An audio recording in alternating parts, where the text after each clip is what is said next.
Everybody, we are all reading so much more now in quarantine, and our next guest would love it if you'd consider her new mystery novel. It is called Murder at the Mena House. The setting is an exotic gem in the heart of Cairo, Egypt. Eric Ruth Neubauer is a veteran, a former police officer, a former English teacher, and now author, and she joins us to chat about this historical mystery novel. Great to see you this morning. Thanks for having me. Absolutely. Let's talk a little bit about your book. Set up the plot, if you would.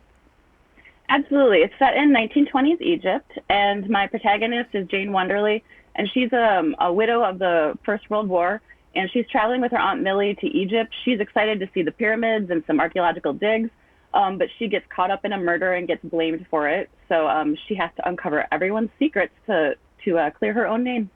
You spent about 10 years in the U.S. Air Force, about 2 years as a police officer, and I'm wondering why you decided to write an historical mystery rather than maybe a police thriller or something else.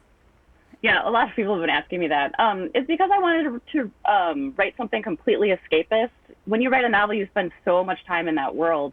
And I had spent, quite honestly, enough time in those past careers. So I wanted to write something that was completely escapist, where I could spend a lot of time there and be really happy about it. I'm fascinated by reading why you chose Egypt, and kind of goes back to the way you were raised, right? Yes, yeah. My dad was police chief in Palmyra for 20 years, but he couldn't watch police procedurals at all. But he definitely raised us on old black and white movies and old like masterpiece mystery, Agatha Christie. So somewhere along the way, I picked up really romantic ideas about Egypt in the 20s. And so it's the only place I could think that I would want to set something. Jane, your main character, is an American. How much of you, I always wonder this about authors, is actually in your main character? I didn't do it on purpose at all, but I suspect there's more of me in Jane than I intended, especially anytime that she's a bit of a smart aleck. I think that's all me. Okay, and the book is, that's funny, the book's a series. I wonder, will you keep the setting in Egypt throughout this series, or do you think Jane will return to America? I actually already know each book is going to be set someplace different. So the second book is set in an English manor house, and then the third is on a transatlantic cruise. Wow. What about the next book in this series? Do you know yet when it'll be released? It should be about the same time next year. Who do you see as being your reader? Because I always wonder, as authors are writing a book, especially a novel, if they sort of in their mind have an idea of who they think will be reading their work. I think anybody that likes Agatha Christie or who read the Elizabeth Peters series that was set in Egypt, fans of like Tasha Alexander or Victoria Thompson, I think would really, really be into this.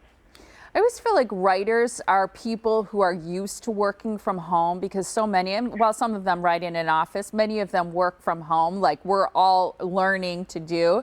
But I think writers, it seems to me, often have a routine. Do you have a routine or a set schedule on when you write? I do. I always write first thing in the morning, even though I'm not a terribly great morning person. I get up, I have my coffee, and then I sit down and write for a couple of hours before I do anything else in the day. See, I think that's good. You probably have fresh ideas then, too. Exactly. So are you concerned at all about, because I know that you have a book signing that you're actually moving to June. What are your thoughts about local bookstores and how they'll survive, especially during this time? You know, I'm absolutely hoping that they're getting enough support from the community that they'll be able to pull through this. I know I've been sending people to Boswell's, our local bookstore, in order to purchase books, and I've been buying things there myself. So I'm really hopeful that we'll come out the other side of this and still have our independent bookstores. I'm hopeful too. I know you're doing a lot of writing. Are you also reading something now? And if so, can you share what it is? Absolutely. I am currently reading Elizabeth Little's Pretty as a Picture. It's a fantastic book, especially if you're a cinephile and really into movies. I think you'd really enjoy it. It's a great mystery. That's fantastic. Thank you so much for joining us this morning, Erica.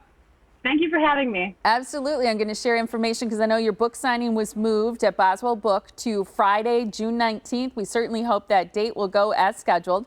People can find out more about Murder at the Mena House by going to ericaruthneubauer.com. You can also order it online too.